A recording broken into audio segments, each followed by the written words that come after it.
Mesdames, Mesdemoiselles, Messieurs, bonjour. Merci d'être là. Toujours fidèle à notre programme de Canal Algérie de Bonjour d'Algérie. Très heureuse en tout cas de vous accompagner jusqu'à 10 h du matin. Nous sommes donc le jeudi 11 juin. Nous serons ensemble avec toute l'équipe du Bonjour d'Algérie, la régie et bien entendu nos invités qui seront là pour nous parler et nous rappeler des thématiques. Alors nous allons aussi parler de cette nouveauté pour la télévision algérienne, bien entendu. À partir du 17 juin, nous allons basculer sur le numérique. Nous étions en analogique à travers la diffusion, donc la télédiffusion algérienne. Nous allons en parler avec le directeur des études de développement du TDA. Il sera là pour nous parler donc des avantages donc de cette numérisation et bien entendu parler de justement passer au programme plus élargi. On en saura plus tout à l'heure avec lui sur le plateau. Nous allons parler également des personnes âgées. Le 15, c'est la journée internationale de la maltraitance aux personnes âgées et nous allons recevoir l'association donc des personnes âgées pour nous parler donc de ce qu'ils ont fait depuis et ce qu'ils ont à l'intention de faire à l'occasion de cette journée.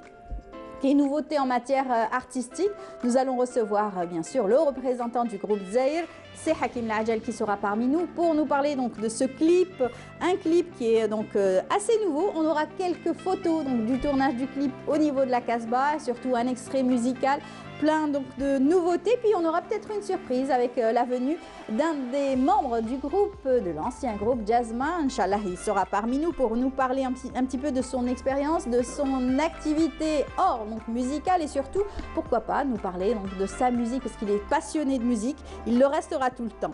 Et on aura le plaisir de recevoir notre ami Hakim Keshrout pour nous parler des nouvelles de nos sportifs et surtout des nouveautés en matière donc de sport en temps de confinement.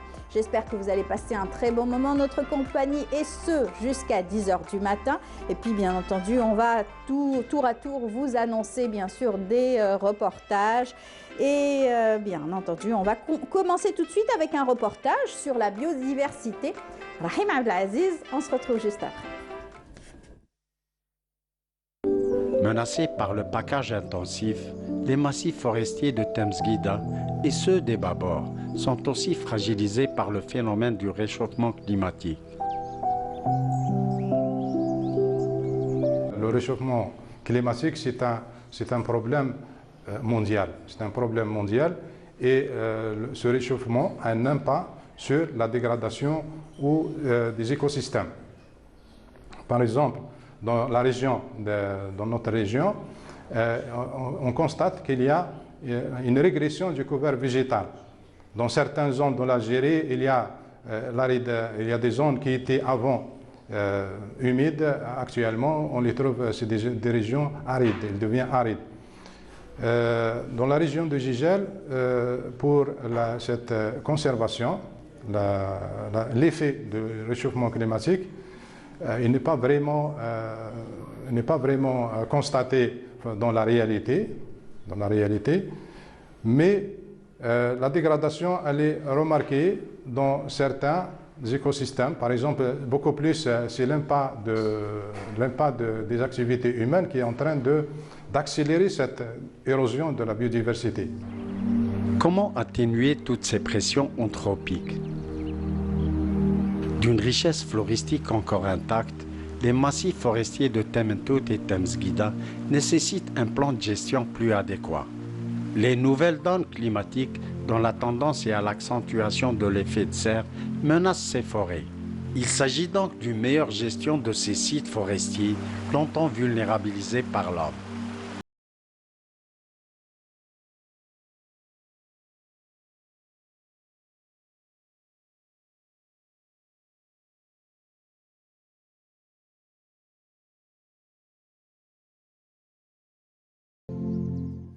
Voilà, de retour sur le plateau et quand vous avez bien sûr des documentaires, quand vous avez des émissions, il est bon de les voir en qualité bien sûr extraordinaire, une bonne qualité d'image avec bien entendu le son, etc. Donc la télévision algérienne s'est aujourd'hui donc dotée et heureuse aussi de passer de l'analogique au numérique. C'est vrai que la technicité est très importante pour la qualité bien sûr des programmes et la diffusion des programmes. Eh bien on parlera justement de cette diffusion des programmes et surtout du basculement donc de l'analogique au numérique à partir du 17 de ce mois. Il est bon donc d'informer tous nos téléspectateurs pour qu'ils puissent être donc au courant et retrouver leur programme habituel. Pour ce faire, nous avons avec nous Mourad Rezigui. Bonjour. Bonjour. Bienvenue parmi nous. Merci à vous. Vous êtes donc le directeur des études de développement au niveau donc, du TDA, Oui, donc télédiffusion algérienne, et vous êtes là pour nous parler donc de cette opération qui a donc duré donc quelques années déjà. Les projets ont été bien travaillés, réfléchis pour cette qualité donc de diffusion. Oui, bon, tout d'abord, je vous remercie de m'avoir invité sur ce plateau pour discuter, pour parler de l'opération qu'on appelle le switch-off. C'est le passage de la télévision analogique à la télévision numérique. Il faut savoir que la télévision analogique a duré à partir des années 60 jusqu'à aujourd'hui.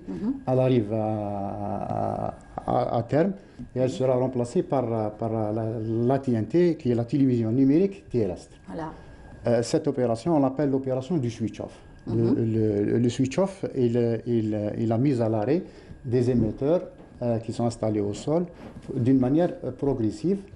Ainsi, à terme, la diffusion de la télévision terrestre sera effectuée exclusivement en mode numérique. Très bien. Alors c'est vrai que depuis quelques années, on entendait parler bien sûr de ce changement et surtout cette amélioration dans la qualité donc, de diffusion. Ça fait quelques années, surtout que la télévision s'est dotée depuis très longtemps donc, de tous ces moyens techniques numériques, HD, et donc les émissions sont enregistrées. Mais au niveau de la diffusion, c'est resté toujours analogique. Donc on perdait de qualité d'image.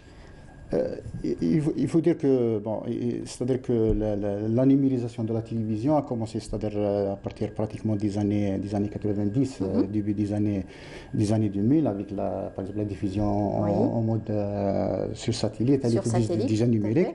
Mais la diffusion de la télévision terrestre, c'est pratiquement le dernier maillon de cette chaîne qui est la diffusion de la télévision en mode la diffusion en mode terrestre. Oui. Voilà, ce maillon est le dernier. Pourquoi? Parce que d'ailleurs, plutôt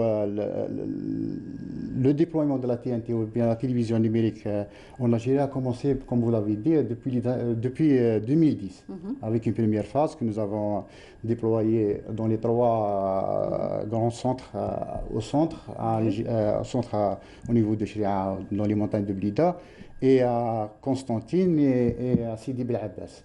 Cette opération a débuté dans les années 2010. Elle a été précédée par une période de tests pour permettre à nos ingénieurs et à nos techniciens de se familiariser avec cette technique et d'adapter les paramètres qui seront là. Ensuite, il y a eu une deuxième phase entre 2012 et 2013. C'est la deuxième phase dans laquelle nous avons déployé pratiquement 9 grands centres répartis sur les hauts plateaux et les parties sud. Ensuite, la troisième phase qui est toujours en cours, elle a commencé en 2014, c'est la généralisation de la TNT. C'est-à-dire, elle est toujours en cours et nous comptons la généraliser un petit peu sur le territoire national. Vous me disiez qu'il y avait donc 156 général répartis sur tout le territoire. Voilà. Actuellement, il y a 156 sites de diffusion répartis sur le territoire national qui couvrent pratiquement 77% de la population nationale. Voilà. Avec l'achèvement de cette dernière phase, qui est prévue d'ici, Inch'Allah, 2024, nous allons couvrir pratiquement 85% de la population, qui est une moyenne internationale appréciable. Voilà, et surtout qu'aujourd'hui, la télévision algérienne va se doter de nouvelles chaînes, donc plus de programmes, plus c'est ça. C'est un des avantages que pourra... L'un des avantages de la télévision numérique par rapport à la télévision analogique, c'est-à-dire auparavant, avec la télévision analogique, on pouvait diffuser qu'un seul programme. C'était la chaîne nationale. Oui. Maintenant, avec le réseau de diffusion TNT, nous diffusons actuellement ce qu'on appelle un multiplex. Un multiplex, possède six programmes de qualité SD, Standard Definition. C'est les programmes de la télévision algérienne, programme national, Canal Algérie, Tamazir, TV Coran et la sixième. Voilà, c'est l'un des avantages qu'offre la télévision numérique. Alors j'imagine que le téléspectateur qui nous regarde ce matin va se poser les questions, est-ce qu'il n'y aura pas donc de chamboulement, de perte d'image, comment on va retrouver par exemple Canal Algérie, comment on va retrouver la A3, etc. sur ce bouquet. Bon, premièrement j'aimerais peut-être rassurer nos téléspectateurs que cette opération ne concerne que la télévision terrestre. D'accord. C'est-à-dire le réseau de diffusion en mode terrestre. Tout ce qui est satellite ou bien ça ne va pas bouger. Ça, c'est dans le cas où il y aura des fois où ils ont la possibilité de capter toutes les autres chaînes qui sont sur le bouquet satellitaire. De plus, nous avons mis en place une cellule pour le suivi de cette opération. Et nous avons mis en place un site web dédié à cette opération, tnt.dz, que j'invite nos téléspectateurs à le consulter. Il y a un spot, justement, un spot qui est diffusé sur les différentes chaînes de la télévision algérienne. D'ailleurs, on va en voir tout de suite un qui est donc réservé à Canal Algérie. On y va à travers ce spot et on se retrouve juste après. وزارة الاتصال تعلم أنه ابتداء من 17 جوان 2020 سيشرع في التوقف بالبث الأرضي التماثلي ليتواصل تعميم البث الرقمي الأرضي TNT. كيفاش يتم استقبال TNT؟ لازم يكون عندك تلفزيون ليد فيها ديكودور انتجري واللي تقدروا تعرفوها من خلال العلامة التجارية اللي تلقوها في التلفزة أو بواسطة جهاز تحكم التلفاز مع استعمال اون أنتين UHF. راح تقدروا تشوفوا البوكي نتاع القنوات الجزائرية نتاعنا. لمزيد من المعلومات ندعوكم لزيارة الموقع الإلكتروني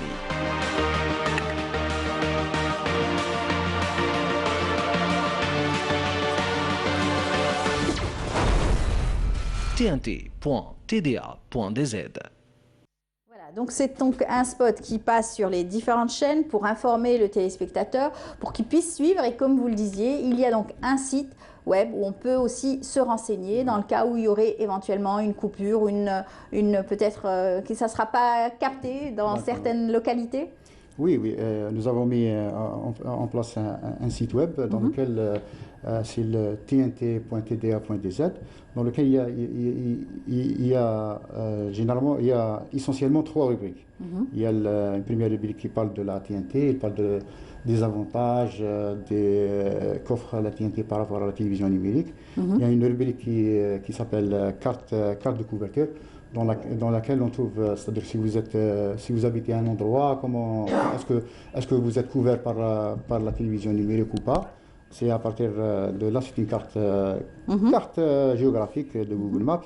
Et puis vous avez une troisième rubrique qui s'appelle Comment recevoir la TNT, dans laquelle nous avons mis des tutoriels, des schémas pour expliquer aux citoyens et à nos téléspectateurs comment ils puissent faire le réglage nécessaire pour capter la télévision numérique. Très bien. Et vous avez commencé à faire l'annonce assez tôt pour que tout le monde soit donc prêt lors de ce basculement. Est-ce que les personnes vont pouvoir aussi ne pas s'en rendre compte ? Que le basculement sera tellement fluide? Oui, par rapport à nous, c'est-à-dire on a envisagé de commencer ce spot ou bien cette campagne de sensibilisation bien auparavant. Bien avant, oui. C'était programmé dans le mois de février, dans le mois de mars. D'accord. Mais malheureusement, avec le confinement, l'apparition de ce Covid-19, nous avons été contraints un peu de stopper cette opération. C'est vrai. Oui, et là, nous avons lancé ce spot à partir du dimanche passé. Et ça continue et c'est diffusé tous les jours. Ça va diffuser tous les jours et ça va continuer jusqu'au jour J, c'est-à-dire jusqu'au 17 juin. Très bien. À partir du 17 juin, il y aura d'autres annonces parce que cette première phase d'annonce, c'est l'effet d'événement. C'est-à-dire c'est un événement national, au niveau national, qu'on informe que la télévision analogique va être éteinte et la télévision numérique continue à être déployée, à être captée à travers le territoire national. Et nous allons par la suite voir wilaya par wilaya, selon les cas. Pour les wilayas qui sont concernés par le switch-off, nous allons faire le nécessaire pour cette wilaya. Très bien. Alors, c'est vrai que vous avez tout à l'heure parlé donc, de certains avantages, donc, de pouvoir diffuser plusieurs programmes en une seule fois, c'est cela. Oui. Et cette fois-ci, d'autres avantages peut-être en qualité?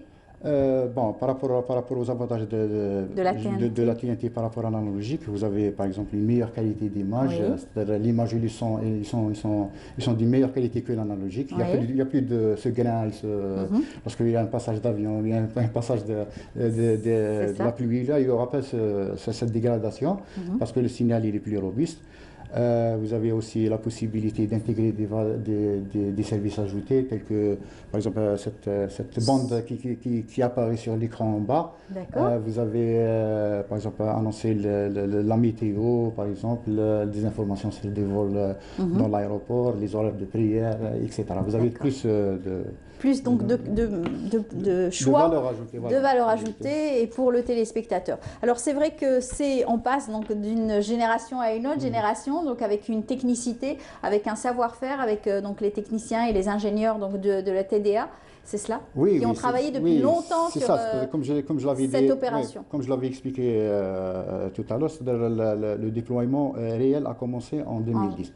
Mais avant 2010, c'est-à-dire à partir de... C'était des tests, entre 2004 et 2010, c'était une période de test, une période de formation. Nous avons fait des séminaires, nous avons formé des ingénieurs sur les techniques numériques et pour pouvoir maîtriser cette technique et continuer à la déployer sur le territoire national. Alors ce sont donc du matériel qui sera peut-être rénové à chaque fois parce qu'aujourd'hui la technologie avance très vite, il y a le satellite, il y a donc la TNT, donc est-ce qu'on sera, c'est-à-dire qu'on attendra aujourd'hui du nouveau plus souvent? On s'attendra. Oui. Au changement? Oui, certainement il y aura des changements, il y aura toujours des améliorations, mais par rapport à notre établissement, il faut dire que les investissements et que le déploiement des réseaux par rapport à TDA, par rapport à la télédiffusion d'AG, c'est des investissements lourds. Exactement, très lourds. Et leur amortissement prend beaucoup plus de temps. C'est-à-dire que le déploiement d'un réseau, un réseau de diffusion, et comme je l'ai dit, c'est-à-dire pour le réseau analogique, il a duré de 1960, presque les années 60, jusqu'à 2000. Exactement, ça va partir. C'est 50 ans d'années. Voilà, si on doit déployer un réseau maintenant, c'est-à-dire pour qu'il dure au moins 10 à 15 années à venir. Il faudra faire attention à la concurrence aussi. Il ne faut pas se faire dépasser non plus. Alors c'est vrai que c'est lourd, c'est un grand budget que la télévision a pu investir, sur lequel elle a pu investir. Mais donc l'analogique aujourd'hui, on va en parler dans les musées, c'est-à-dire on expliquera que la télévision est passée par ce mode-là. Oui, c'est sûr, c'est ce qui est passé par les autres chaînes du monde entier. Pour les autres chaînes du monde entier, c'est-à-dire le numérique, l'analogique, ça fait passer du passé, on le met dans le musée, ensuite on explique aux gens comment on est passé de l'analogique au numérique. Comment est-ce que les téléspectateurs chez eux ont la possibilité donc de voyager à travers les différents programmes qui sont diffusés par les télévisions bien sûr du monde entier. Merci beaucoup Monsieur Rezegui. Je rappelle, Mourad Rezegui, vous êtes directeur des études de développement au TDA.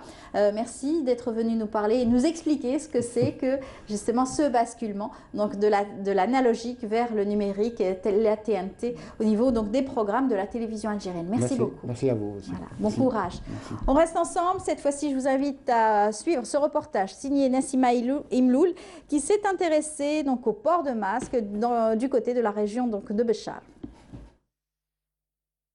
Il est vivement recommandé aux citoyens de porter systématiquement le masque de protection ou la bavette lorsqu'ils sortent de chez eux, un moyen généralisé à travers tout le territoire national. Les Bécharis semblent respecter dans l'ensemble cette mesure de prévention. Comme vous voyez, je porte le masque, c'est important, il s'agit de ma santé et celle de mes enfants. Mon père et moi sommes sortis acheter le pain, nous sommes obligés de porter le masque pour éviter la contagion.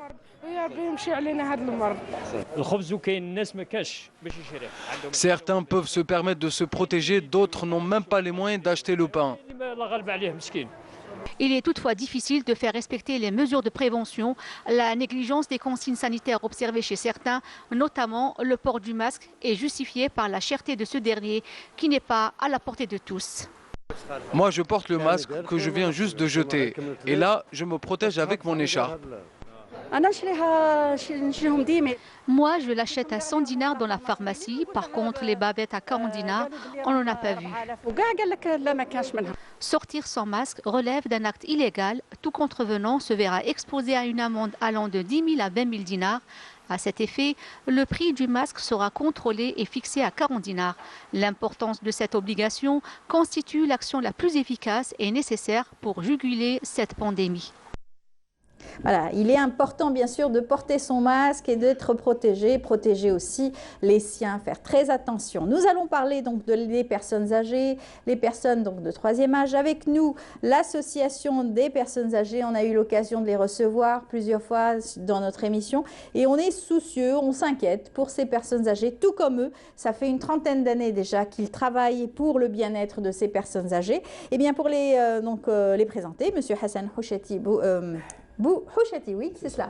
Bon. Bonjour et bienvenue. Bonjour. Maître Houchati, vous êtes vice-président de l'association des personnes âgées. Vous êtes accompagné par Monsieur Moussa Belhadi. Bonjour. Bonjour. Vous êtes le président de cette association. Merci de l'invitation. Comment ça va? Ça va, alhamdoulilah. Alhamdoulilah. Alors vous êtes là. Oui, vous êtes confiné, vous aussi, vous travaillez, oui, vous êtes obligé donc d'aller. Tous les Algériens oui, tout à qui fait. respectent le confinement. Et vous êtes obligé donc d'aller au plus proche donc de ces personnes âgées, des personnes qui ont besoin de nous, qui ont besoin de vous, ont besoin de toute l'attention nécessaire. En ce moment, en plein Covid, ils sont encore plus peut-être protégés. Alors, à l'occasion justement il y a un événement. Le 15. Le 15, un événement donc mondial dans le cadre de la sensibilisation et pour maltraitance, oui. La journée mondiale de la maltraitance de la personne âgée. Donc en Algérie, c'était un événement donc bien sûr qui est pris en charge par le ministère de la Solidarité et qui organise donc à cette occasion, ça sera une année de sensibilisation et de travail justement pour lutter contre ce phénomène mondial. Cette maltraitance.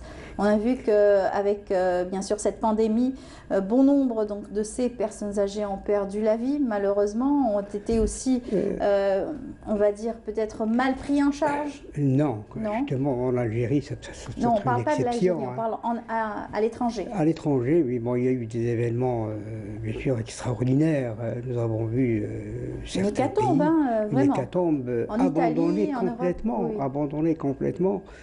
Dans les hospices de personnes âgées. C'est en dernière minute qu'ils se sont aperçus que les gens, c'était des cadavres. C'était vraiment inadmissible. C'est ça. Le mot d'ordre, c'était justement de ne pas aller les voir pour ne pas les contaminer. La peur était telle qu'il fallait donc les préserver absolument. Et justement, cette mise en quarantaine les a aussi... les a perdus. Voilà, qui les a perdus. Voilà. Cette mise en quarantaine les a un petit peu défavorisés. En fait, puisqu'on en parle directement des effets de la sensibilisation, de la violence vis-à-vis des personnes âgées, moi je crois qu'il faut faire Un constat. Un cours d'abord de pédagogie. Oui. C'est quoi la maltraitance, c'est quoi la personne âgée et quels sont ses effets induits. Donc, moi, je pense que avant de parler de la sensibilisation de la maltraitance, je crois qu'il faut parler d'abord du dispositif juridique et les mécanismes qui légifèrent et qui encadrent cette maltraitance. Et je pense qu'il faut parler déjà du contexte onusien et sur le plan local, chez nous en Algérie. Ouais. On attend toujours un service de gériatrie, depuis le temps qu'on en parle. Une spécialisation déjà. Ici, autour de cette table, ça fait quand même une quinzaine d'années qu'on en parle, dans votre présence en plus. Mais là, je crois que ces champs d'application qui définissent et qui légifèrent les conditions de cette frange importante de la personne âgée. Donc, et à ce titre, on parle de plus en plus de la maltraitance, de la vulnérabilité, de la précarité et aussi des effets du vieillissement. Donc, tous ces canaux-là, quels sont le cadre, quel est le regard de la société. Mais ce qui va avec, c'est l'école, la société, la famille aussi. Sur le plan international, vous savez, la personne âgée n'a pas eu tellement d'encadrement, n'a pas eu tellement de garde-fou juridique à l'instar de l'enfance et de la femme. Tant mieux d'ailleurs. Mais à part quelques rendez-vous comme ça, d'ailleurs j'en parle comme ça brièvement, je parle de ce qui accompagne un peu la maltraitance sur le plan international, c'est le plan d'action onusien de 1942, c'est la rencontre au Congrès de Madrid en 1991, c'est les principes généraux de la mondialisation pour l'année 2030. Donc voilà, sur le plan international quand même. Il y a eu des choses qui ont été donc oui, faites. on parlait des droits, maintenant on parle de la limite des droits, de la maltraitance et la sensibilisation. Maintenant on parle beaucoup plus de sensibilisation. Alors ça fait 20 ans qu'on parlait de droits. Déjà une évolution sociologique. Par contre, chez nous en Algérie, quand même, il y a déjà les principes constitutionnels. Il y a la Constitution déjà qui détermine le champ d'application, la protection des personnes âgées, au même titre que les autres franges de la population. Deuxièmement, vous avez la loi de 2010 qui préconise et qui protège la personne âgée dans tout son aspect. Quoique ça fait quand même une dizaine d'années qu'elle est déjà en vigueur.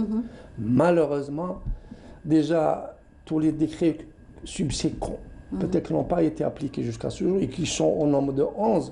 Déjà, en elle-même, elle est un peu dépassée. Il faut revoir. Et vous savez, ils sont des centaines de personnes âgées qui sont plus de ce monde, qui n'ont pas bénéficié, malheureusement, du dispositif de cette loi. Exactement. Vous avez en troisième chef, je termine sur le plan de protection, vous avez les dispositions d'ordre pénal. Donc la sentence pénale concernant justement la maltraitance. Et là, je reviens, c'est quoi la maltraitance? Voilà, je retombe, j'attire, on dit c'est quoi la maltraitance? Ce n'est pas que les coups, ce n'est pas que les mauvaises paroles, etc. C'est aussi peut-être profiter de la vulnérabilité donc, de ces personnes âgées qui soient peut-être pas en mesure de prendre des décisions et leurs enfants, leur entourage profitent de cette situation. Mais c'est ça aussi. C'est encore ça, c'est plus grave encore. Vous parlez de la personne âgée, déjà le placement au milieu institutionnel dans les centres spécialisés. Déjà, ça constitue une première étape de la maltraitance, mais alors au paroxysme. Le placement lui-même est constitué d'une maltraitance. Protection. Bien sûr. 2. Et vous avez maintenant l'indifférence familiale, auquel s'ajoute l'indifférence sociale aussi. Vous avez le regard de la société, vous avez les violences sur le plan familial, dues par les descendants vis-à-vis des ascendants. Voilà les 4 cadres un petit peu qui font qu'il y a encore du travail à faire sur la société, sur nous-mêmes en tant que juristes, en tant que personnes qui gravitent autour de cette frange de la population. Donc il y a du travail à faire. Est-ce qu'au plan quand même sociétal dans notre pays, dans les pays musulmans, c'est peut-être moindre, on va dire? Je vais vous donner une définition. On devrait répondre. On a toujours pensé que finalement dans des pays musulmans, quand on voit une personne âgée, on lui dit assieds-toi dans un bus ou on vient en aide quand la personne est perdue, quand la personne a du mal peut-être à porter ses affaires, on va l'aider, etc. C'est vrai, est-ce que vous savez, pas des comportements... Je vous répondrai par une petite... je vous dirais, la manière dans laquelle une société regarde ces personnes âgées est un indice révélateur de son degré d'humanité. D'accord. Je ne sais pas si c'est clair ou non. Donc, voilà, je rectifie un peu. Concernant les dispositifs Je parle de la loi, de la 29 décembre 2010. C'est quand même un cadre juridique important pour la protection de la personne âgée en Algérie. C'est une avancée extraordinaire. Oui. On peut pas le... Bon, ça fait déjà 11 ans, bien sûr, avec tous les décrets. C'est une loi qui est appelée à être révisée pour s'adapter à ces phénomènes. Bon, d'un côté. De l'autre côté, si on revient à parce qu'elle met l'accent justement sur les violences, sur la maltraitance, etc., sur la cohésion sociale, dont le but de la loi, c'est la cohésion sociale. Si on revient à la maltraitance, il y a un maltraitant et une victime maltraitée. Cet acte de maltraitance, il est né de cette relation, de la relation entre l'auteur, si vous voulez, et la victime. Bon, il est vrai qu'il est très difficile de trouver une définition exacte de la maltraitance. Compte tenu de la complexité du sujet. Il est difficile de s'ingérer aussi, quelquefois, dans des situations pareilles, que ce soit dans le cadre familial. Est-ce qu'une tierce personne pourrait peut-être s'immiscer? Surtout la maltraitance psychologique. Elle est très... D'abord, elle est très diffuse, elle est très importante. Donc, il est très difficile de donner précisément la maltraitance. C'est quoi? C'est très difficile. Les auteurs ont essayé. Jusqu'à présent, on n'a pas trouvé de définition. Il y a des cas. C'est tellement complexe qu'on a un terme global, maltraitance. Maltraitance. On n'arrive pas à donner une définition précise. D'un côté. De l'autre côté, c'est surtout la personne âgée fragile, pauvre, malade, les différentes maladies de la vieillesse, les conséquences de la vieillesse. Voilà. C'est très difficile de prendre en charge. Vulnérables. C'est très difficile aussi de protéger ces vulnérables, c'est pas facile. Pas facile pour eux. Donc c'est pour ça que dans la maltraitance, cette année-là, on interpelle l'ensemble des acteurs de la société. L'ensemble, tout le monde est concerné, les ministères, les organisations, les ONG, les associations, tout le monde est appelé, tout le monde est interpellé pour justement atténuer ces souffrances, pour atténuer cette maltraitance, c'est sensibiliser, c'est ce que notre association... C'est ce que vous faites au sein de votre association. S'attelle à faire pendant toute l'année, pas aujourd'hui ou à l'occasion d'un an, c'est toute l'année qu'il faut faire ce travail, sensibiliser sur cette... Ensuite, qu'on le veuille ou non, il y a l'espérance de vie, il y a quand même l'amélioration des conditions d'hygiène, de santé, etc. La personne âgée, c'est pas quelque chose, c'est pas une personne qui ne sert à rien dans la société. Elle est utile. D'ailleurs, la définition des âges de personnes âgées, on parle de premier âge, deuxième, troisième, quatrième âge. Elle a beaucoup de choses encore à apporter à la société. En Europe, on commence à parler de personnes âgées à partir de 75 ans. 75 ans. Donc, ils servent, ils sont utiles à la société, dans le travail informel, dans le mouvement associatif, ils ont une expérience, ils ont un savoir-faire, etc. Au contraire, il faut que ces personnes âgées restent actifs. Tout à fait, dans la transmission, transmission bien sûr du patrimoine, transmission aussi c'est des passeurs, des savoir-faire aussi dans les administrations. Dans le mouvement intergénérationnel, c'est des passeurs. D'ailleurs, vous savez, quand on perd une personne âgée, c'est un disque dur qui se casse ou une bibliothèque qui brûle. Donc dans ce cadre-là, d'ailleurs, je reviens un peu à la définition de la maltraitance. Quand vous prenez le Larousse, il définit la maltraitance. Maintenant, sur le plan pratique, vous savez, tout à l'heure, vous avez dit en milieu familial, comment peut-on déterminer, évaluer, définir la maltraitance? C'est un peu difficile. Parce que là où je termine, voilà, la vie publique et la vie privée. Vous savez, la vie privée limite le champ de la loi. C'est comme la violence à l'égard des femmes. Dans le cocon familial, c'est difficile, ce qu'on appelle les violences de l'ombre. Tout à fait. Ou les violences de l'intime. Est-ce que vous avez ces outils pour pouvoir donc évaluer ces violences au sein donc des familles, au sein donc des administrations? Vous avez des marqueurs des gens, il y a les numéros verts, des fois les gens appellent, les gens viennent, et comme de par notre profession déjà, on est porteur déjà de ces plaintes, donc les gens viennent. Mais une fois qu'on passe à l'aspect constat, Dès qu'on dit voilà, il faut passer à l'aspect répressif. Oui. Et c'est là... Les gens se rétractent. Tout à fait. C'est ça un petit peu le problème. Et dans la société, est-ce qu'il n'y a pas une discrimination de la personne âgée dans la société? Vous savez, une discrimination, mais elle n'est pas... Vous savez, quand même, heureusement, nous, on est pays musulmans, quand même, on est portés aussi des gardes. Sauf que, devant l'acte médical, dans un hôpital, c'est ça. Et un jeune de 30 ans et un jeune de 70 ans, est-ce que l'acte médical, est-ce qu'il est le même? On l'a vu au niveau mondial pour le Covid-19, justement, les privilégiés, c'était donc, on disait, voilà, c'est une personne âgée, elle est en fin de vie. Les dégâts, dans ce qui s'appelle EHPAD, en Italie, en France et en Espagne, on découvre comme ça, après 21 mois de Covid-19, 29 ou 19 pardon, Covid-19, malheureusement, c'était l'hécatombe dans les centres d'établissement. Exactement. Et à la limite, on avait même peur d'y accéder. Et là, c'est l'indifférence, l'indignité, mais alors au paroxysme, dans les pays dits civilisés. Dans les pays dits civilisés. Hana al-aqal.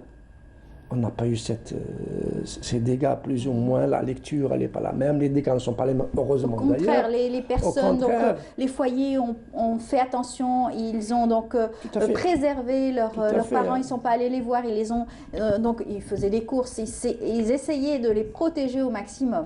Sauf que maintenant, la définition, vous savez, la personne âgée maintenant, c'est devenu presque un fardeau pour la société, après leur retraite, tout ça. Donc, il y a un effort à faire sur la société et aussi il faut les occuper, les institutions qui ont à la charge justement de mettre un peu le doigt dessus. C'est l'école, c'est les mosquées, c'est la société. Tout ce qu'on appelle tous les gens qui gravitent autour de cette frange de la population doivent aussi être devant leurs responsabilités. Il y a toujours eu un certain respect quand même de la personne âgée au sein de notre société. Bien sûr, les enfants, les jeunes, les familles. Oui, sauf que vous bien disiez, sûr, Maître Bellah dit tout à l'heure, dans cette construction sociale, on est enfant, on est bébé, enfant, adolescent, même bad, on est troisième, maintenant c'est le quatrième âge. Maintenant l'Algérie commence un peu à vieillir. Regardez les chiffres de l'OMS, des statistiques. Depuis une dizaine d'années, ici, je vous parlais de 3,7 millions. On vit plus longtemps. Maintenant, bien sûr, maintenant on est autour de 5 millions d'Algériens. L'espérance de vie... dans 20-30 ans, regardez maintenant tous les aspects qu'il va falloir prendre en charge sur la condition de la pays, sur la prise en charge, sur le plan sanitaire, sur le plan contrat, sur des aspects comme ça qu'il va falloir développer. Bon.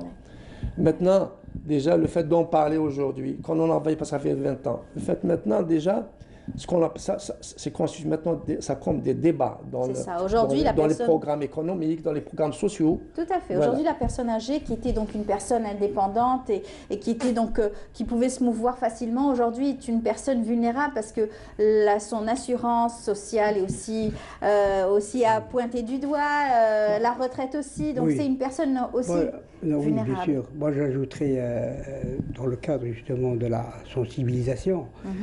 C'est un appel en quelque sorte. Il est temps de passer aux services spécialisés donc de gériatrie en Algérie. Compte tenu justement, on sort du Covid-19, Inch'Allah, de la multitude de pathologies que rencontre la personne âgée. C'est sûr. Donc il est nécessaire de mettre en place les structures sanitaires, les structures hospitalières, de gériatrie. Parce que ils ont une multitude de pathologies, les généralistes ne peuvent pas. Tout à fait. Il y a un généraliste, il ne peut rien faire. Alors, multitude de pathologies très lourdes. Donc, il est nécessaire de passer à l'action, de mettre en œuvre les services de gériatrie, au moins dans les hôpitaux à statut... C'est vrai qu'on a beaucoup d'étudiants en médecine, beaucoup de jeunes qui choisissent la médecine comme, bien sûr, filière, et pourquoi pas se spécialiser aujourd'hui. Dans le cursus universitaire, médical, intégrer intégrer la spécialité de gériatrie. Il est temps aussi de former le service, le paramédical dans ce domaine. C'est très important. C'est très important. Que ce soit pour les petits-enfants ou les personnes âgées aussi. Il y a un énorme manque dans ce domaine-là et qui apporterait énormément de services. Bien sûr. Au personnel médical déjà. Hein. Bien sûr. Personnel médical. En fait, là, il y a une question beaucoup plus d'éthique là, à ce niveau-là. Je dis, quel est le réflexe face à l'acte médical vis-à-vis d'une personne relativement âgée et vis-à-vis d'un jeune. Donc, vous avez parlé tout à l'heure des jeunes qui arrivent à la profession. D'ailleurs, maintenant, quand on leur propose de faire de la gériatrie, les gens ont tendance aussi à bouder. À bouder, voilà. Parce que voilà, quand vous avez les médecins, vous leur dites alors pourquoi il n'y a pas de gériatre, pourquoi il n'y a pas. Vous savez, je crois qu'en Algérie, il y a 1 ou 2 gériatres. Plus grave que ça. Donc, vous dites, voilà, j'ai affaire à une personne qui a multi-maladie là, il y a une terme là, et puis ça n'avance pas, il occupe un lit. Et quand on parle personne âgée, on parle généralement de coût. Toute la définition est là. Tout le malheur de la personne, c'est ça. Quand on parle de la personne, c'est question de coût, de finances, de budget et autres. Et malheureusement... Diabète, tension artérielle, etc. Tout à gérer. Voilà, tout à gérer. Là, maintenant, je vous dis, c'est question d'éthique, beaucoup plus que question financière. Alors, au sein de votre association, qui a donc déjà 30 ans d'âge, vous avez réussi à trouver certaines solutions. Vous avez travaillé avec des administrations pour essayer d'améliorer surtout la vie de ces personnes âgées. Bien sûr. Je vous dis, quand on est venu à la profession, nous étions jeunes. Hein. On était tous jeunes. Voilà, dans le cas d'accompagnant, maintenant 30 ans, on se retrouve sur la même table. Et puis, c'est vrai qu'on me dit, est-ce que si on peut chiffrer l'évolution au bout de ces 30 années, si on devait faire le bilan? Oui, bien sûr. Quand même, le bilan, il est là. Le fait qu'on parle maintenant de la personne âgée, à l'époque, on parlait uniquement le 27 avril. Maintenant, il y a quand même des dates référentielles. On y va. Vos actions ces derniers temps, c'était toujours... On vient bon, malheureusement, Covid-19... oui, il fallait en parler. Il fallait en parler. On est passé justement le 27 avril, c'est la journée nationale. Le 15 juin, maintenant, c'est la sensibilisation à l'égard mondial, d'ailleurs, des personnes âgées. On y va droit pour inséminer à porte ouverte pour le 1er octobre. C'est la journée internationale aussi sur la personne âgée. Il y a des dates comme ça. Mais le travail est de longue haleine, il est pratiquement journalier. Donc, cette date butoir, cette date universelle internationale, ça nous permet un petit peu de faire les petits bilans, ce qu'on appelle les rétroactions, corriger ce qui n'a pas été fait. Et sur le plan juridique, est-ce que vous avez des plaintes? Est-ce que vous avez des personnes qui viennent vers vous, qui se plaignent, vous trouvez des solutions? Oui, là, vous savez, là, il y a confusion. Il y a confusion entre la profession et l'association comme acteur social. Il y a une petite confusion. Malheureusement, c'est avec plaisir qu'on le fait. Et on accompagne ces gens-là. D'ailleurs, ils viennent nous voir un petit peu dans le cadre hybride pour défendre leurs droits. Mais dès qu'on avance en procédure, dès qu'il va falloir passer à l'ouverture d'une information, on dit écoutez, les gens interfèrent, disent voilà, ça s'est calmé, il vaut mieux ne pas aller. Et donc, les assistantes sociales, par exemple, qui peuvent... Si maintenant on commence aussi à faire parrainer, à faire participer les assistantes sociales, mais je vous dis, c'est difficile qu'une action se termine au bout d'un tribunal. Voilà. J'ajouterais, quand on parle de personnes âgées, on a tout de suite un réflexe, c'est les centres. Alors que je n'ai pas les centres. Les centres, parce qu'il y a une partie de la population dans les centres, une infime partie. Ça ne dépasse pas 4000 personnes, donc c'est une exception. Alors le gros de la personne âgée, il est dehors. Il est dans les communes, il est ailleurs. Et c'est pour ça que il faut justement que les communes, que les services sociaux au niveau des communes s'intéresse. Comment? Bien sûr, parce qu'il y a une espèce de routine qui... Voilà, un vide terrible. Et les personnes âgées s'ennuient des personnes âgées. Sociales, voilà, les assistantes sociales, avec les ambulances. Il n'y a rien dans les communes. Surtout les soins à domicile aussi pour les personnes âgées. Éviter de les déplacer quand ils sont grabataires. Les municipalités qui peuvent jouer ce rôle qu'on jouait avant, que le rôle maintenant il est presque sous silence. Donc il faut reprendre. Mais c'est justement en tant qu'association, c'est ce que vous faites. Essayez donc de mettre la sensibilisation à l'extérieur, dans en fait, voilà, le milieu familial. Oui. Parce que la protection de la personne âgée, d'abord c'est le milieu familial. C'est le milieu. Une fois le milieu familial n'a pas la possibilité de prendre en charge, on a recours à l'État, bien sûr, au service public. Oui. Mais d'abord, le premier jalon, c'est le milieu familial. Donc il faut reprendre. Alors, quel est votre message justement à l'occasion de cette journée donc, du 15 ? Qu'est-ce que vous souhaitez la journée voir aujourd'hui ? En Algérie, ce sera toute l'année, ce n'est pas uniquement le 15. Le 15, c'est une date historique, en quelque sorte. C'est la sensibilisation. C'est justement apprendre comment accompagner une personne âgée, comment aider une personne âgée à régler ses problèmes administratifs, par exemple. Vous savez, ce qui est étonnant, on rencontre ça tous les jours, des personnes âgées qui n'ont même pas une carte de CHIPA. C'est incroyable. Oui. C'est incroyable qu'ils n'arrivent même pas à payer leurs médicaments et Dieu sait comme ça. Et les dossiers, c'est coûteux. Les dossiers, j'allais dire bloqués, que ce soit au niveau des APC ou au niveau d'ADAS aussi, il faut le dire, il faut que ça bouge. Personne âgée au cher. Qu'est-ce qu'il attend vous donnez une carte de CHIPA? Qu'est-ce que ça coûte une carte de CHIPA pour une personne âgée? En fait, notre rôle, voyez-vous, la question on terminera avec ça. On termine avec ça. Si on devait situer les responsabilités du mouvement associatif, c'est d'abord la personne âgée, c'est la responsabilité des pouvoirs publics, en premier ressort. Nous, le travail du mouvement associatif, c'est en complément, on vient en appoint, en complément. Déjà, le fait d'en parler, vous nous avez invités, j'aurais bien voulu que les représentants des pouvoirs seraient là à côté, on aurait pu ici essayer un petit peu d'en discuter. Sauf, donc voilà. Et puis il y a votre rôle, vous, hommes et femmes de la presse, votre rôle, les médias aussi, que le nôtre, pour faire un peu évaluer, avancer les débats de la personne âgée. Et malheureusement, il ne faudrait pas que la condition de la femme, elle mérite, les conditions de l'enfance, elle mérite, soient, j'allais dire, faisons l'ombre sur la condition de la personne âgée. Voilà, bien au contraire, chacun, bien sûr, ses journées et surtout pouvoir en parler assez souvent pour pouvoir trouver des solutions. D'autant plus qu'on va en discuter sur le projet de la Constitution, j'aimerais bien que les droits et devoirs de tout un chacun soient sur le même pied d'égalité. Très bien. Donc, on est 5 millions, en 2040, ils sont 10 millions. C'est une force active qu'il va falloir préserver. Voilà. En tout cas, merci d'être venu, merci de vous intéresser aux personnes âgées, surtout pouvoir en parler et pouvoir informer un maximum donc, de ces personnes âgées. Bon courage à vous et puis merci d'être venu. Bon courage pour cette journée. Je sais que vous aurez beaucoup de travail. Merci. Voilà, merci à très bientôt. À bientôt.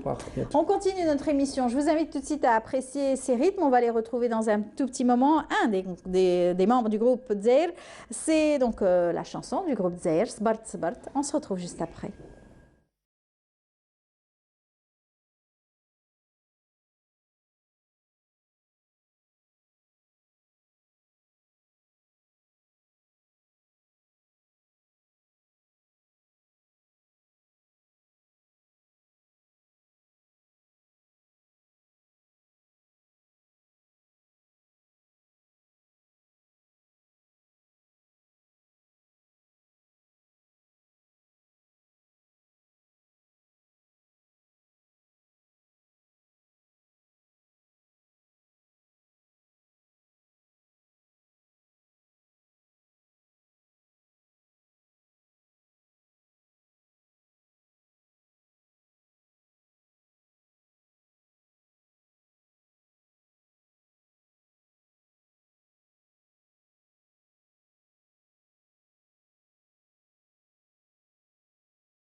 Et il est là, le représentant du groupe Dzaïr, Hakim Ladjal, est parmi nous. Bonjour, Hakim.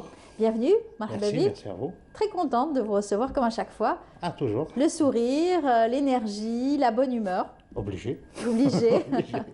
Alors, on va parler bien sûr du groupe Dzaïr. Tous vos fans vous suivent régulièrement. Le dernier clip, c'était celui-ci, qui a quand même quelques 3, 4 ans plutôt 2 ans. 2 ans. Ouais. Alors, 2 ans depuis, ça parlait bien sûr d'un enfant malade. C'était un thème que vous avez traité en fait, d'une maman. C'est une reprise d'un film, Kahla Bayda, de M. Bougarmoh. Exactement. Et ça parlait d'un enfant, d'une enfant, une fille qui était malade, elle était handicapée, moteur. Et son petit frère, il faisait du business pour lui acheter un fauteuil roulant et l'emmener voir un match. Voilà. Match final de... C'est toujours comme ça que ça commence, ça vous touche d'abord, ça vous parle et vous décidez d'écrire et de composer. C'est un film qui nous a marqué, franchement, qui nous a marqué parce que c'était la simplicité déjà du film et la vraie vie quotidienne des Algériens qui fait matin. Donc il a donné la bonne image, la vraie image. Et nous, qu'est-ce qu'on a repris? On a repris uniquement le scénario d'une nouvelle version. Au lieu d'aller au stade, il lui a acheté un fauteuil pour aller voir Dzaïr. Voilà. Donc c'est ça, on a fait. Ah, c'est bien. On est parti tourner à Sétif, on a montré Ain Fouara, on a pris les endroits où le film, où ils ont tourné, c'est-à-dire la taverne Hadik, l'enfant où il faisait ses études, le poteau. On a pris un peu quelques scènes et ce qui est bien, après tout ça, après la sortie du clip, j'ai reçu un mail énorme comme ça. C'était les enfants de Bougarmoh qui nous remercient. Pour nous, c'est un très bel hommage, c'est vrai, que vous lui avez rendu. Et voilà, c'était la fille de M. Bougarmoh et son fils. Et pour nous, c'était un honneur. Oui, et c'est une reconnaissance. Reconnaissance, voilà. Exactement. Vous portez bien votre nom, le groupe Dzaïr. Ça parle un petit peu de l'Algérie, ça voyage, vous allez un peu partout, vous revisitez des textes, des chansons. Il y a eu Hizia aussi, que tout le monde avait adoré. Oui. La reprise de Hizia, bien sûr. En fait, on a un patrimoine très riche. Très riche. Et on peut le modeler comme on veut. Parce que je ne sais pas qu'est-ce qui s'est passé avant avec ces génies de la musique, de la chanson, de la poésie. Qu'est-ce qu'ils ont fait pour pouvoir modeler ces chansons ou cette poésie au ton actuel. Et surtout différents rythmes. Et ça s'est très bien transmis. De génération en génération. Exactement. Et ça continue. Aujourd'hui, l'oralité a sa place, mais aujourd'hui, heureusement, il y a la transcription. Oui. C'est important. C'est très, très important. Moi, ce que je propose, c'est de fouiller un peu dans ce patrimoine qui est riche et de lui donner sa valeur. Ça ne veut pas dire que le jour où on a fait Hizia, ça ne veut pas dire que j'allais chanter mieux que Khalifa Ahmed ou Driassa ou Baramar. Non, c'est pas impossible parce que une voix. C'est refaire vivre le texte, la chanson, à travers aussi un autre âge, une autre génération. Une autre couleur, peut-être plus tard, il va y avoir d'autres personnes qui vont faire, c'est sûr, j'en suis sûr, qui vont refaire cette chanson avec les sonorités du futur. Voilà. Et la musicalité aussi, qui est aussi très importante. C'est très important. Ça, c'est votre esprit rock qui, à chaque fois, donne une nouvelle tonalité, une nouvelle couleur à votre musique. On ne va pas dire rock. Nous, ce qu'on fait, c'est une musique algérienne FM, qui passe à la radio. Qui est acceptable par rapport aux ondes. C'est très important pour diffuser ça. Moi, ce qui nous a fait plaisir par rapport à Hizia, le jour où on m'appelle de Boston, on me dit que Hizia passe dans une radio, on est aux États-Unis, c'est bien ça. C'est bien, le message est passé. C'est ça qui est très important. Et ça vous a permis aussi de voyager. Vous êtes parti, vous avez représenté l'Algérie. On a rencontré des gens. Oui, vous êtes parti à Cuba, vous êtes parti... L'Olympia, on a fait l'Olympia. Oui, l'Olympia, On a fait l'Olympia, une tournée en Allemagne. On a rencontré beaucoup de gens, beaucoup d'artistes, beaucoup... C'est ça. Et vos fans vous suivent? Votre public? Comme toujours. Et ce qui est bien maintenant, maintenant on est en plein Covid-19, c'est vrai, c'est on va dire qu'une pandémie, une maladie qu'on doit gérer. On doit gérer, c'est bon, on n'a pas le choix. Maintenant, ça va devenir quelque chose. Il faut la banaliser malgré qu'elle est dangereuse. Exactement. Comment la banaliser? Il faut se protéger. Il faut vivre avec, il faut se protéger. C'est tout. Et là, il y a eu beaucoup d'inspiration par rapport aux artistes qui étaient confinés. C'est-à-dire, il y a eu un partage. C'est ça. Par Internet. Ah oui, c'était magique, c'était magnifique. On a reçu la semaine dernière à cette même place Selma Kouiret qui a fait aussi un travail magnifique avec ses musiciens. Nous aussi, on a fait un truc pour l'Aïd avec des artistes. J'ai appelé Maya Saadid en France, elle m'a dit oui, d'accord. Dadi de Serbie m'a dit d'accord, et on a repris la chanson de Dali. Oui. Et on a repris d'une version, nouvelle version. C'est bien. Et le public était content parce qu'ils ont besoin de cette petite, cet oxygène. Cet oxygène pour pouvoir dire, voilà, on est là, vous êtes là, les artistes sont là, la vie continue aussi, malgré tout. On est on va pas dire des vendeurs d'espoir, mais on va dire qu'on peut donner de l'espoir et de la lumière pour ces gens-là, parce que nous, la chance qu'on a eue, c'est de jouer de la musique, de faire de la musique. On est artiste. Vous êtes artiste et vous n'êtes pas avare, parce que vous avez donné envie à beaucoup de jeunes. On les a vus, ils ont commencé tout jeunes et maintenant ils ont pris leur élan, leur envol, et vous les avez encadrés, vous les avez orientés. C'est magnifique. La formation, il faut former. Maintenant, mes enfants jouent avec moi. Ah, c'est bien. Maintenant, ils jouent avec moi. Ils sont devenus un peu kebrouchouya. Ils ont 14 à 15 ans et le grand, il a 20 ans. Donc, ils ont fait un choix. Ils ont fait un choix. Je leur apprends à faire de la bonne musique, à respecter la musique, à respecter les goûts, surtout. C'est ça. Et partager. Et d'être curieux, surtout d'être curieux pour pouvoir toucher un petit peu à la musique universelle. Malgré que je ne suis jamais satisfait. Oui, bien sûr, l'exigence, c'est là. C'est très important, c'est très important. Moi, je pense que je lance un message pour les bons musiciens qui sont ici en Algérie. Il y en a beaucoup. De former. Former des petits jeunes. Former des petits jeunes. C'est en formant qu'on tue la médiocrité. C'est ça. On avait vu plein de jeunes qui étaient influencés, qui étaient passionnés de musique étrangère, rock, etc. Vous les avez formés en ayant un regard sur notre patrimoine, en ayant absolument être conscient de pouvoir toucher, avoir entre les mains donc, cette musique et pouvoir la retravailler à leur façon. Je vous ai dit tout à l'heure que c'était ça, le groupe Zaïre au départ. Je l'ai toujours dit depuis ma jeunesse, je disais que l'Algérie c'est un grand carrefour où toutes les cultures passaient par là. Et donc on a pris un peu de tout. Après on a pris des influences. Des influences chabi, pop, flamenco, andalou, on a tout pris. Et c'est cette magie-là qui a fait ce qu'on est maintenant. Exact. Là on touche, c'est vrai que le Gnawi, on peut dire qu'il n'est pas à 100% algérien, mais c'est des Algériens qui lui ont donné une autre couleur qui est devenue internationale, qui est rentrée maintenant dans des festivals de jazz. Alors, nous, on a aussi Hicham Daou, qui est notre collègue, qui est le membre du groupe Zaïre, un membre du groupe Zaïre. C'est aussi notre ami, c'est un ami à vous aussi. C'est un membre fondateur du groupe. Un membre fondateur, bien sûr, du groupe. Vous êtes combien en tout et pour tout dans le groupe? On est 5, on n'a jamais changé ça. Mais maintenant... C'est un groupe d'amis, de copains. Un groupe d'amis, de passionnés surtout. Surtout passionnés. On aime faire ça, on aime se rencontrer, faire de la musique. Si on fait rentrer dans notre tête qu'il n'y a que le business dans ce... C'est vrai qu'on gagne un peu d'argent avec, on ne va pas nier. Il faut bien. Mais la passion prend une grande place par rapport à ça. Voilà.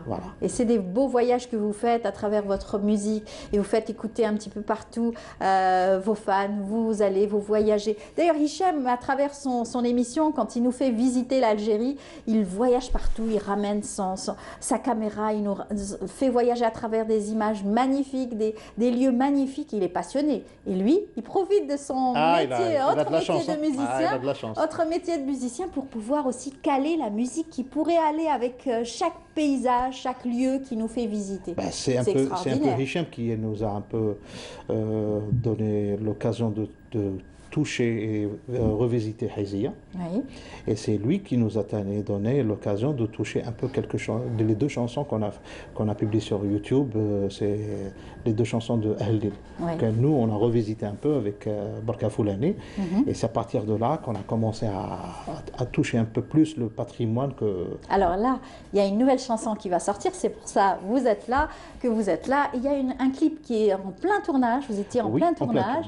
Il est au montage, donc normalement, ça sera bientôt sorti. On aura des images dans un moment. On verra quelques photos où vous avez tourné la Casbah. la Casbah qui est un lieu mythique aussi pour tous les Algériens. Donc on va écouter un extrait en exclusivité pour Bonjour d'Algérie, n'est-ce pas hein? Exactement. La chanson qui s'appelle... Voilà, c'est une belle reprise aussi. Hein. C'est une reprise, en fait on voulait rendre hommage. Bon, c'est une chanson écrite par Abdelkader El-Qosri qui est du Maroc et c'est une chanson qui a été chantée par Mrizq Allah yarhamou et qui a été aussi reprise par pas mal d'artistes algériens, y compris Grouabi Allah yarhamou. Et ce qui nous a marqué, c'est El Hadj Mrizq Allah yarhamou, comment ce bonhomme réfléchit, comment il compose, comment il écrit. Donc on a repris cette chanson et on a donné dans la chanson deux modes, c'est-à-dire le mode de Mrizq et un peu le mode de Grouabi pour rendre hommage. Et on a invité deux grandes personnes que moi je respecte beaucoup sur la chanson. Il y a Hakim Saleh qui nous a fait les chœurs et les belles voix de l'âge. Et Sidi Ali Idriss qui a donné un peu la couleur de Sidi Ali Idriss et surtout de Grouabi. Des passionnés et des perfectionnistes aussi. Et ils sont d'un... Allô Sidi Ali Idriss. Oui, j'arrive. Ah, c'est magnifique. Allez, on va écouter cet extrait et on se retrouve.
Travers bien sûr la mythique Casbah d'Alger et bien entendu il fallait la tourner là-bas, hein. Il fallait tourner donc ces images. Ça reflète la chanson. Ça reflète la chanson. Voilà, ça reflète la chanson. Patrimoine du Cherbi. Le jour où on a tourné Sbart, on est parti à Sétif. Ouais. Donc c'est une chanson emblématique qui parle de Sétif.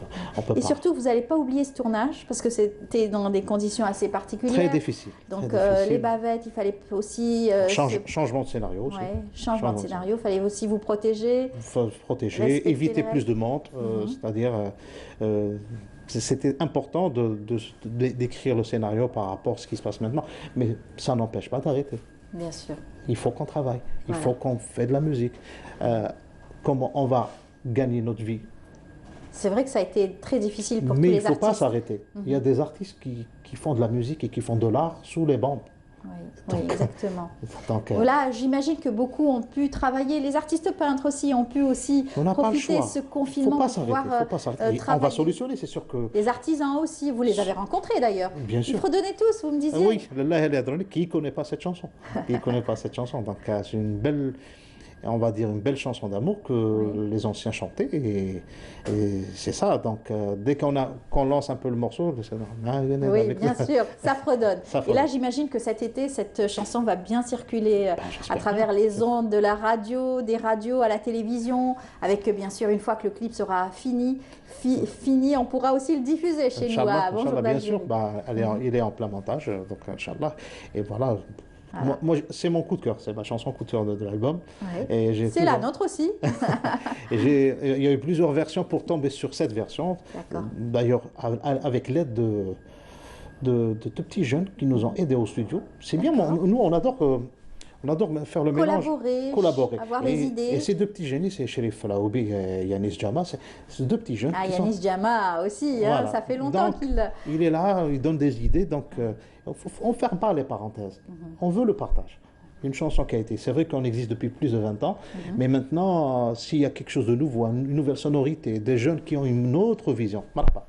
C'est super. Vous ouvrez les portes. Vous êtes toujours ouvert et vous êtes passionné de musique comme par-dessus tout. Vous êtes là et vous le prouvez à chaque fois, chaque sortie de nouvel album, single, etc. Le groupe Zahel réussit quand même à avoir top 1, comment on dit top. Dommage, j'aurais bien aimé qu'on ait un Jazma parce que c'était la rencontre, c'était la surprise. Ça aurait été la surprise. Mais on l'a tourné au clip. On l'a impliqué, on l'a impliqué. On aura l'occasion parce que c'est vrai que Ali est parti pour faire des études à l'étranger et il est toujours passionné de musique. En fait, Ali, c'est une rencontre avec Jazma, c'est la première fois. Nassim et Ali du groupe Jazma. On les salue d'ailleurs. Zakari aussi. Et c'était notre coup de cœur. On les a vus la première fois, comment ils chantaient comme enfants de la musique. Donc on les a un peu... Je me rappelle aussi des premières prestations de Nassim aussi. Donc voilà. Turbo Musique à la radio. Exactement. Nous, on a découvert Nassim au début. On jouait dans un petit pub comme ça et on a découvert quelqu'un qui chante comme Michael Jackson. Oh, c'est bien. Après, pas démonté du tout, non, très sûr de lui. Après, il y a eu la rencontre avec Ali, ils ont créé Jazma et ils nous ont proposé... Ils ont pris leur envol. Voilà, ils nous ont proposé est-ce qu'ils peuvent passer en première partie. Je lui ai dit, voilà, vas-y, raconte que Allah. C'est une très belle amitié. Depuis longtemps. Depuis longtemps. Et là, il nous a fait la surprise de venir. Et c'était l'occasion de modifier encore le scénario. Il est rentré au scénario. Là, il a tourné, il a fredolé le texte aussi. Voilà. Et en ce moment, il est à Betna. On espère qu'il sera bientôt parmi nous. Pourquoi pas qu'il sera donc sur Alger. On pourra le recevoir. Et à toi, Hacha, il fait le tour d'Algérie. Ah oui, c'est clair, c'est clair. Et puis bien entendu, vous étiez à la Casbah, vous n'avez pas pu manger de la sardine, la bonne sardine. Ah, c'est pas les bonnes conditions. C'était fermé. En attendant, bien sûr, le déconfinement pour que tout le monde. Avec Hicham à la matraque. Hicham qui est très... on va mettre du gel, va mettre ta bavette, va mettre ceci. Très soucieux. En tout cas, on salue alayhom kamel, que ce soit Hicham qu'on aura le plaisir de croiser ici à Canal Algérie, en attendant de retrouver son émission, bien sûr, pour retravailler. Il est là, on le salue. Et puis, bien entendu, Nassim et Ali du groupe Jazma. Quant à vous, on vous dit bonne chance, surtout pour cette belle aventure, nouvelle aventure. Ah oui, merci beaucoup. C'est nouveau, de la chance. Mais moi, je suis très, très serein. Je sais que maintenant, la musique a complètement changé en Algérie. Il y a une autre vision sur la musique. Il y a beaucoup de gens qui évoluent. C'est très important. Avant, on était un peu seul. Oui, c'est vrai. Maintenant, il y a une concurrence. Et cette concurrence va donner de l'énergie pour d'autres, pour évoluer encore. Bien sûr. C'est-à-dire, nous, la première fois, on était seuls. Maintenant, il y a des petits jeunes qui font un son merveilleux. Donc, on est obligé de faire plus. Faire plus. Les autres, ils vont monter la barre et c'est comme ça qu'on évolue. Et c'est très bien parce que vous aussi, vous êtes toujours dans la continuité. Vous baissez jamais les bras, vous allez toujours de l'avant et vous nous surprenez à chaque nouvelle sortie de single. Wow. En tout cas, bravo à vous. Merci à vous. Bonne chance, Hakim. Moi, je peux lancer un petit truc si ça ne vous dérange pas. Tout d'abord, je veux souhaiter un joyeux anniversaire pour Wassila de Dralia. Oui. C'était ma faute, je n'ai pas souhaité son anniversaire. Voilà. Eh bien, mabrouk alayha, bon anniversaire. Est-ce que le plus important, je lance un petit message aux artistes de patienter. Patienter parce que les solutions vont venir, où ils peuvent travailler et gagner leur vie comme ils étaient avant. Ça, j'en suis sûr. Parce qu'il y a des gens qui travaillent sur ça, et j'en suis sûr que... Et qui traversent une situation assez délicate. Mais il y a des gens qui font un boulot pour organiser des choses avec les conditions qu'il y a pour qu'ils puissent gagner leur vie. Exactement. Voilà. Et bientôt, j'espère, le retour aussi de festivals pour pouvoir aussi faire plaisir à tous les fans donc, de musiciens et de groupes. La solution, il y aura des solutions, ça j'en suis sûr. Inch'Allah. Comment? Mais j'en suis sûr qu'il y aura des solutions. J'espère. Eh bien, très bientôt. En attendant la sortie donc, de votre single et votre album?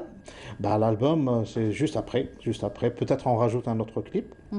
Et après, on fait sortir l'album. D'accord. Et on entendra tout ça bientôt sur les ondes de la radio et à la télévision algérienne. Déjà, nous, on a eu cette exclusivité. Merci beaucoup, Merci Hakim. à vous, c'est toujours un plaisir. C'est très gentil d'être venu chez nous pour présenter cette belle chanson.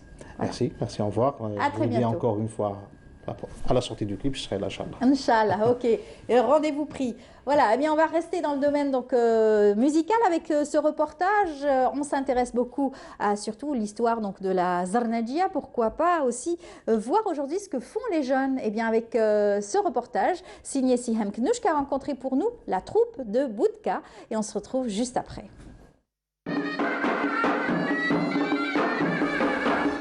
Zarna ou Zarnadjia, un héritage ottoman que nous préservons chaleureusement.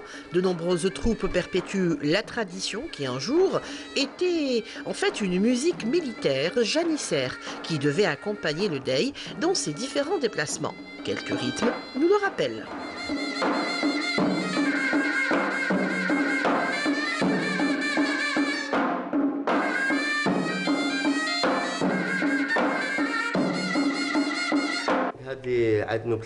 On appelle ce morceau Noubat el-Ajami. C'est un morceau turc.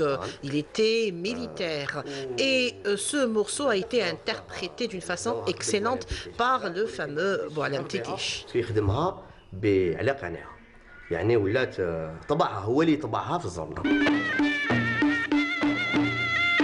Certes, l'incontournable Boualem Titish a beaucoup apporté à cette zorna, un art qui se transmet de génération en génération.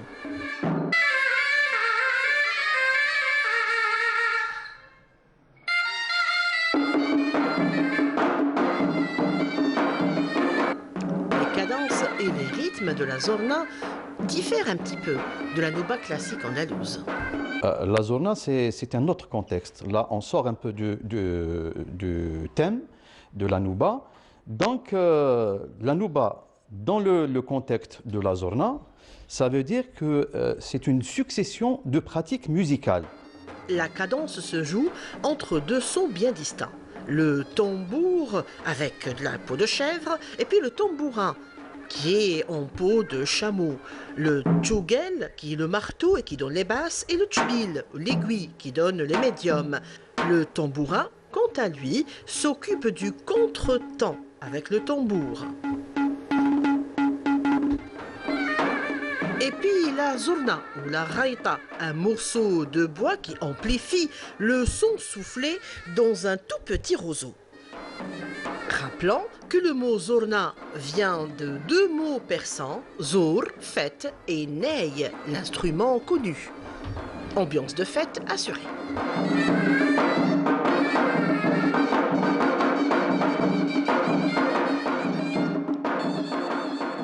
Sur le plateau, on a un autre Hakim qui vient sur notre plateau. Il y avait Hakim Ladjel, le musicien et le leader du groupe Dzaïr. Celui-ci est leader donc, sur Canal Algérie à travers le sport, hein, bien sûr. Ah, nous, on chante le sport, voilà. Voilà, bonjour Hakim. Bonjour Amel, bonjour à toutes et à tous. Très bien, merci. Très bien, avec le confinement, tout va bien? Ça va, ça va. Difficile, mais ça va.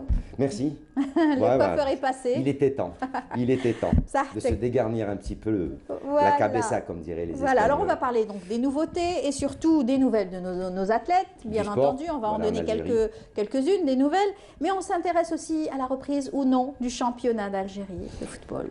Alors, autant un peu partout en Europe, les championnats on a pris des décisions de faire reprendre les championnats, à l'image de l'Allemagne, à l'image de ce week-end l'Espagne qui va reprendre, le championnat français qui est arrivé à son terme, le championnat allemand qui est en phase d'arriver à son temps, sauf que nous ne sommes pas les pays européens. Nous sommes l'Algérie, nous avons d'autres conditions, nous avons d'autres moyens pour nous préparer à l'inverse des pays européens.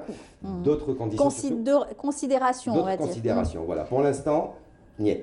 Pas de reprise tant que la tutelle, tant que le ministère et le gouvernement n'ont pas donné son feu vert, il n'est pas question qu'il y ait de reprise. Il va falloir tout d'abord tout vérifier, tout contrôler, mettre en place un certain système de reprise de compétition pour pouvoir donc dire aux athlètes, c'est bon, vous pouvez reprendre votre compétition, vos championnats et vous pouvez vous rencontrer encore une fois. Ce qui est sûr, c'est que même si reprise il y a, ce qui est sûr et certain, c'est que ce sera en un premier temps à huis clos. Parce que pour l'instant, il est impossible de pouvoir gérer toute l'affluence au niveau des stades par rapport au club, par rapport aux fédérations, à la Ligue, de pouvoir gérer tout ça. Ce qui est le plus urgent, c'est d'essayer de voir quelle est la meilleure manière de pouvoir redémarrer ce championnat d'Algérie. Il va falloir trouver des formules.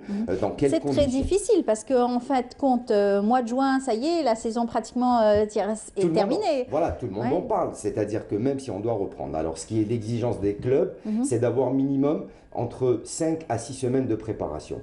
Le championnat se jouera durant ces 5-6 semaines. Ça va nous emmener jusqu'au fin juillet, début août. Fin juillet, début août, le mois d'août, généralement, on se prépare l'intersaison pour la nouvelle saison sportive et non pas terminer le championnat. Ce qui est décidé par la fédération, c'est d'essayer de faire jouer ce championnat jusqu'à sa fin, laisser un temps de repos aux différents clubs de pouvoir se préparer pour la saison prochaine et redémarrer directement une nouvelle saison. Est-ce que c'est faisable chez nous? Est-ce que c'est pas faisable? C'est pas à moi de décider, c'est aux instances donc concernées de décider, à savoir le ministère de la Santé, le ministère de la Jeunesse et des Sports, mais également les clubs au sein même des clubs. C'est difficile pour les clubs. Aujourd'hui, est-ce qu'ils sont sans nouvelles donc, de leurs athlètes, leurs footballeurs? Est-ce qu'il y a des contacts? Voilà, ça par contre non. Toutes les fédérations sont en contact permanent avec leurs athlètes, surtout les athlètes qui sont préqualifiés aux différentes compétitions continentales ou internationales, à savoir les Jeux méditerranéens de 2022 qu'organisera l'Algérie, qui ont été décalés d'une année. Également, pour ce qui concerne les joueurs de football, vous savez qu'on va arriver à un mercato d'été où il va y avoir des transferts. Certains joueurs sont convoités par des clubs étrangers, donc on est obligé d'avoir un minimum de programme de travail durant cette période depuis l'arrêt du championnat. Et pour chaque club, il y a très souvent des changements de sélectionneurs, etc. et d'entraîneurs. Pour l'instant, tout est en arrêt. Tout est en arrêt. Il n'y a pas de recrutement. Parce qu'il y a des enjeux. À chaque fin de match, on change président, il n'y a pas de mise fin de contrat. Donc certains clubs, à l'image, par exemple, la semaine dernière, on en avait parlé, à l'image du Nasser Hussein Dey, où il y a encore un petit lapsus, pas de président, donc il n'y a pas de décision de départ de joueurs, il n'y a pas de signature qui est faite. Donc on est dans une situation assez compliquée. Il faudrait que tous les clubs se rassoient, vérifient quel est l'état actuel du club, quels sont les manques, quels sont les besoins de ce club avant de repartir pour une nouvelle saison sportive. Et là, ça va être compliqué parce qu'il va d'abord falloir finaliser cette saison. La fédération, on va voir quelques images, ce sont des images d'archives. La fédération algérienne de football, pour sa part, elle a transmis au ministère de la Jeunesse et des Sports, qui est la tutelle, donc un certain nombre de conditions pour éventuellement essayer de reprise. Elle attend l'accord de principe du ministère de la Jeunesse et des Sports, mais également celui du ministère de la Santé et du gouvernement pour voir quand ce déconfinement sera donc autorisé pour pouvoir essayer de mettre en place ce système de championnat pour finir.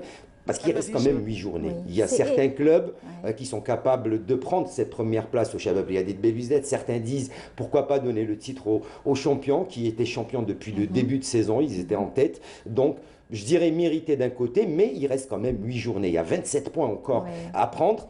Pour certains clubs, c'est être lésé. C'est un peu ce qui a été donc décrété aussi, dit pour l'école aussi, hein, c'est la même chose. C'est la même chose. Que fait-on? Est-ce qu'on continue? Est-ce qu'on reprend? Est-ce qu'on accepte? Est-ce qu'on fait passer tout le monde? Est-ce qu'on fait passer les examens tout le monde ou non? Et c'est là la question qui reste posée. Ça reste entre les mains du pouvoir, ça reste entre les mains des pouvoirs publics, du ministère de la Santé, du ministère de la Jeunesse et des Sports. C'est eux qui auront le dernier mot et les fédérations devront s'appliquer. Ça, c'est vrai qu'il y a énormément d'enjeux aussi dans le football ou dans les compétitions, mais ça reste un jeu. C'est pas comme au niveau de l'école où c'est décisif pour bien sûr le cursus scolaire d'un élève ou d'un Et comme on le sait, ces dernières années, le sport dépend des droits TV, dépend de la publicité. Beaucoup d'argent a été perdu. Je vous donne juste un exemple entre parenthèses. Beaucoup. Pour seulement l'Angleterre, le championnat de la LFP, ils ont perdu 375 millions de dollars durant la saison. L'achat des matchs, etc. À cause de la billetterie, à cause de la vente de maillots, à cause de la rediffusion des matchs de football, puisque rien n'a été respecté vis-à-vis des annonceurs. Et donc, il y a une grosse perte d'argent. Surtout que c'est un cercle vicieux, parce que c'est financé, donc les terrains de football, les terrains de jeu, tout a un lien. Donc c'est interne. Et donc forcément, le passage, et donc certaines fédérations, à l'image du football national ou certains clubs, se plaignent. Il n'y a pas d'argent, comment fait-on, comment est-ce qu'on va préparer les joueurs, quels sont les moyens qu'on va pouvoir mettre pour la reprise de ce championnat, et là ça reste un gros souci. Exactement. Il va falloir donc attendre. Tout a une relation bien sûr avec le Covid-19 et bien entendu la reprise et le déconfinement pour tous. Alors on va parler bien sûr du ministère de la Jeunesse et des Sports et bien sûr qui interdit tout changement interne des fédérations avant l'Assemblée Générale, c'est ça? Oui, et comme vous le savez, on arrive à la fin donc, de ce qu'on appelle des mandats fédéraux, donc de toutes les fédérations. Là, bon, il y a eu quelques temps où les fédérations commençaient à se préparer, donc leurs élections. Là, pour cette fois-ci, avec le déconfinement, même s'il y a l'arrivée des Jeux méditerranéens et des Jeux olympiques de Tokyo, qui eux aussi ont été reportés, le ministère, donc la tutelle, a pris la décision d'interdire tout changement interne au niveau des fédérations. Donc les mandats olympiques arrivent, 2017-2020, donc qui arrivent à terme pour l'ensemble des fédérations sportives algériennes. Le ministère donc a décidé à saisir toutes ces instances dans la soirée de lundi pour le rappeler en annonçant au passage qu'il est formellement interdit de procéder à la moindre modification de leur règlement intérieur à l'approche des assemblées générales électives de 2020. Et en effet, une année olympique et le bureau fédéraux constitué en 2017 devront donc recourir à une nouvelle fois aux urnes, soit pour être reconduits ou alors pour céder la place à de nouveaux élus qui bénéficieront bien sûr de la confiance et du soutien des membres de l'Assemblée. Outre les règlements intérieurs, le ministère de la Jeunesse et des Sports a formellement interdit aux fédérations de modifier leur système de compétition, les règlements disciplinaires ou même de changer de poste au cadre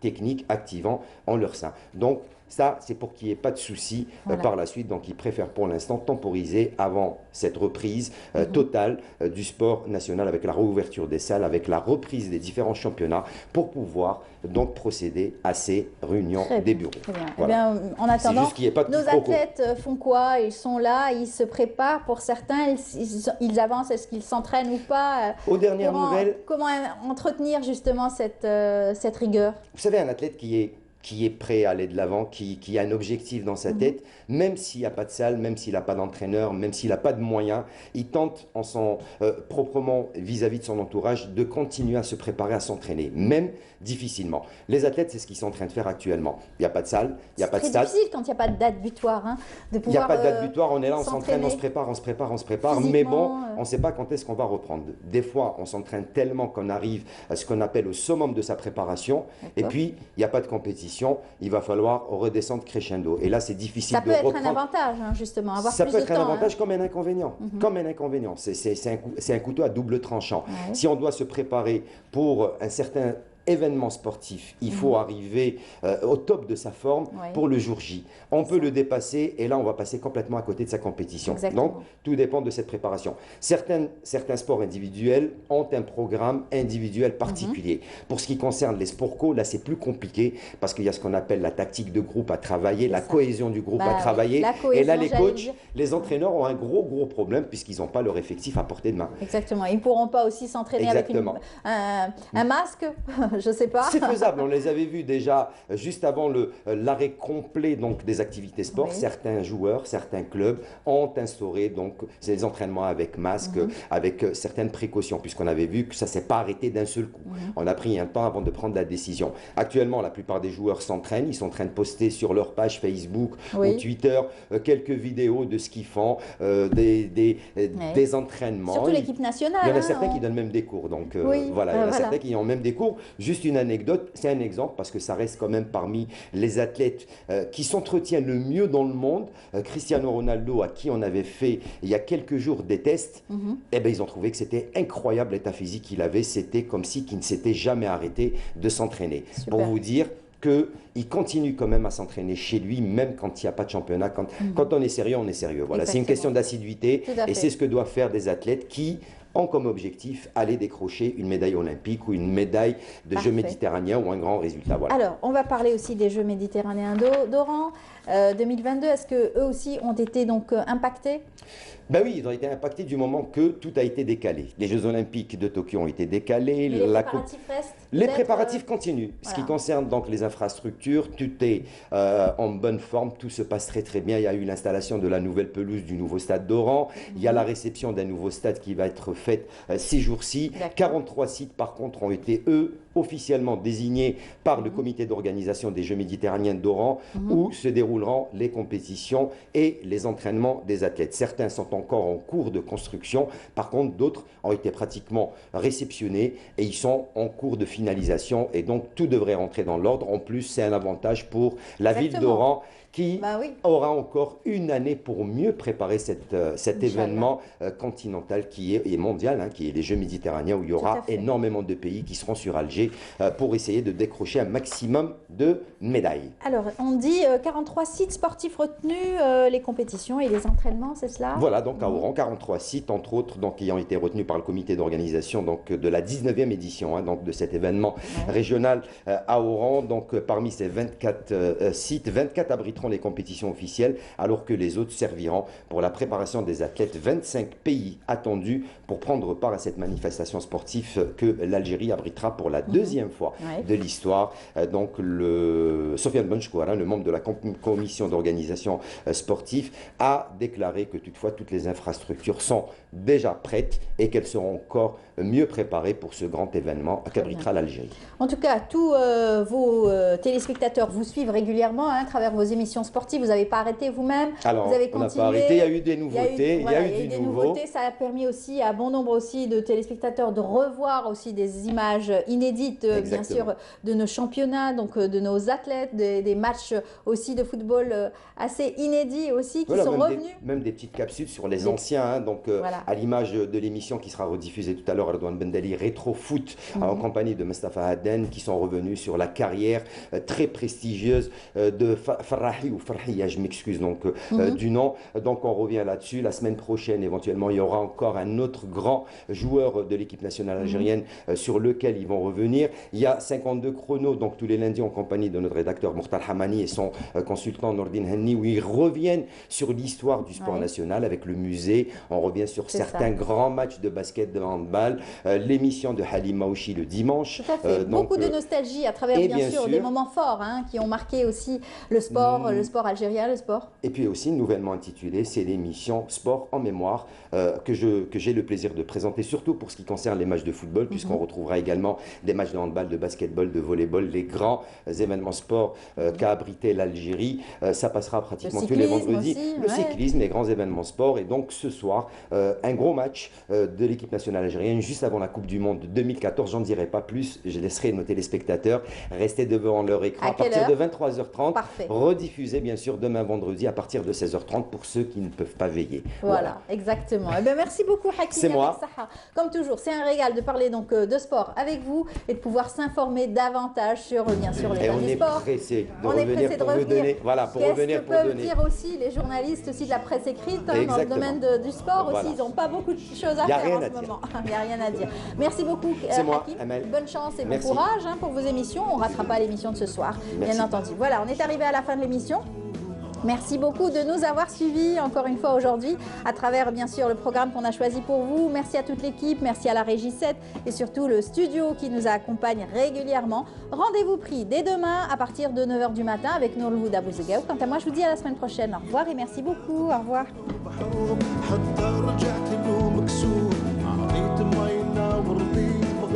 وزادني تفياش ضايع في داري